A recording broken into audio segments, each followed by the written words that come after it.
le Bitcoin vient de pulvériser son sommet historique. 109 000 dollars. Ce que vous êtes en train de vivre, c'est plus qu'un record. C'est certainement le vrai départ de la phase parabolique. Il n'y aura pas de deuxième avertissement. La dernière fois que ça s'est produit, certains ont fait x10 et d'autres ont passé le reste du cycle à regarder. Dans cette vidéo, vous allez comprendre pourquoi tout s'accélère maintenant, pourquoi les altcoins sont prêts à exploser, pourquoi Ethereum entre dans une nouvelle ère, et pourquoi les choses se sont accélérées alors que beaucoup pensaient il y a encore un mois qu'on était en bear market. Prenez 5 minutes, coupez le bruit et surtout, restez jusqu'au bout. Ce que vous allez entendre pourrait bien faire la différence entre regret et liberté. Comme d'habitude pour les vidéos urgentes, pas de montage, on est en mode podcast. D'ailleurs, soyons fous. Dites-moi en commentaire, vous êtes Team 150 000 max pour le BTC ou plutôt Team Michael Saylor avec un objectif à 500 000 dollars dès ce cycle. Cette vidéo n'est bien sûr pas un conseil en investissement, mais simplement l'avis d'un gars qui a fait quelques erreurs de débutant au précédent cycle, qui lui ont coûté gros et qui a passé des centaines d'heures à apprendre depuis pour être sûr de sortir de celui-ci par le haut. C'est parti. Ce soir, Bitcoin l'a fait. 109 000 dollars, un nouveau sommet historique. Une bougie hebdomadaire plus haute que toutes les autres. C'est pas un simple chiffre sur un graphique. C'est une cassure du plafond de verre, un signal clair, net, sans ambiguïté. Et ce n'est que le début. On a connu un premier rejet parce que le vrai sommet d'un cycle, ça n'arrive jamais quand on le touche pour la première fois. Ça arrive après l'euphorie, après la frénésie, quand les foules se battent pour acheter ce que vous détenez déjà.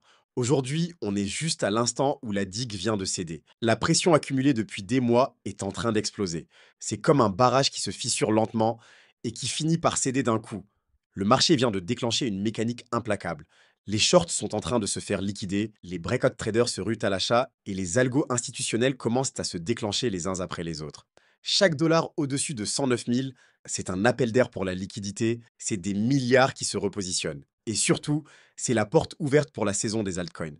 Pas dans 6 mois, pas à la prochaine correction. Maintenant, la dernière fois que Bitcoin a fait 1 x 2 en phase d'accélération, les meilleurs altcoins ont fait x5 à x10. Et vu les niveaux actuels, ce scénario est de nouveau sur la table. À mon avis, ce sommet n'est pas un point d'arrivée.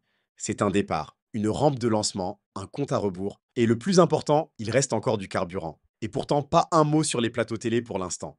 Rien à part ce petit cercle de passionnés qui voient clair dans le brouillard. C'est exactement dans ce genre de silence que se forgent les fortunes. La majorité regarde ailleurs, la foule doute, et le marché trace sa route sans demander la permission. C'est comme un train qui quitte lentement la gare. Au début, il fait à peine du bruit, puis il prend de la vitesse, et tout à coup, plus personne ne peut monter. Chaque sommet historique crée une nouvelle vague d'euphorie. Mais celle-ci est particulière, parce que cette fois, la cassure ne déclenche pas une vague de FOMO immédiate. Elle arrive dans l'indifférence. Et cette indifférence, c'est un cadeau. Ça signifie qu'il reste du temps, quelques heures, peut-être quelques jours. Un battement de cœur avant que le feu d'artifice commence. Et pendant que Bitcoin attire tous les projecteurs, Ethereum est en train de faire sa mue silencieuse. C'est un peu comme regarder une cocotte minute sans couvercle. De l'extérieur, tout semble calme.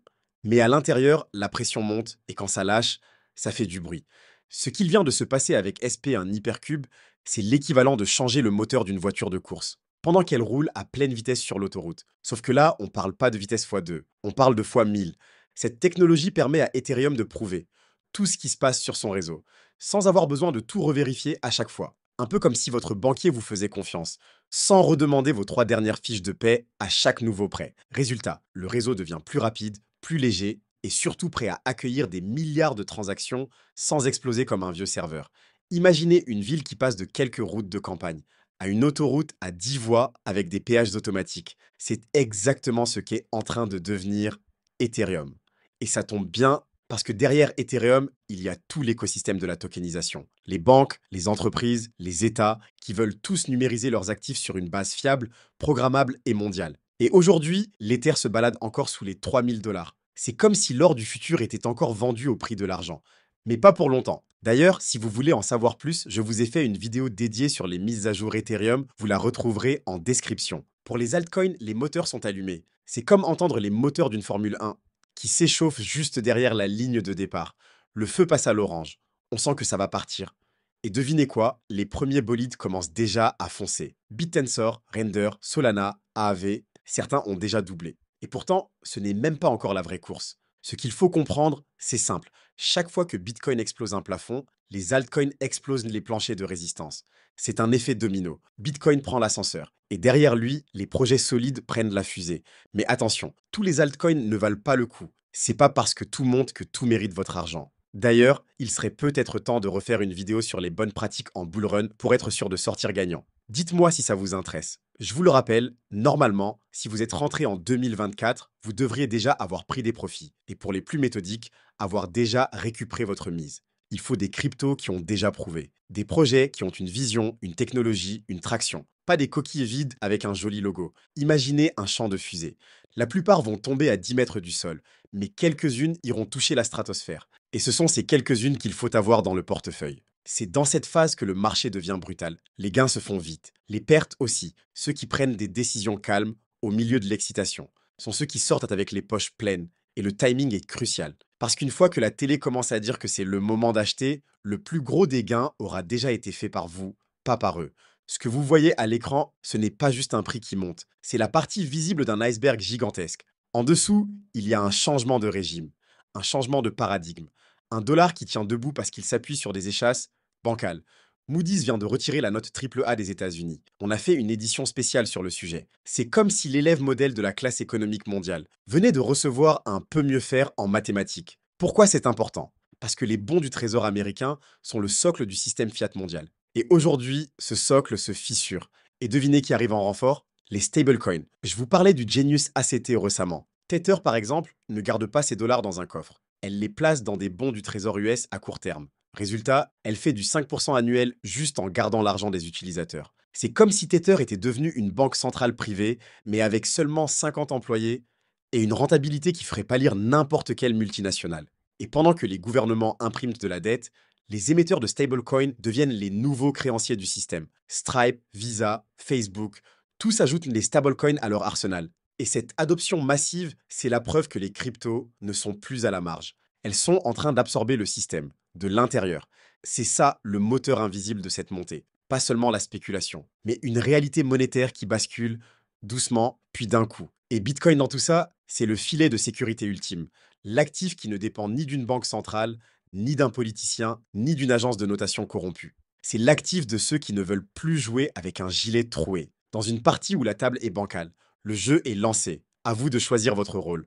Voilà où on en est. Bitcoin a cassé son sommet. Ethereum entre dans une nouvelle ère technologique. Les altcoins chauffaient les moteurs. Et dans l'ombre, le système monétaire mondial se redessine en temps réel. On n'est pas encore dans l'euphorie, pas encore dans les champs de victoire, mais ça arrive. Et quand ça arrivera, ceux qui étaient déjà positionnés seront prêts à encaisser. Les autres, ils chercheront des excuses ou ils achèteront au pire moment.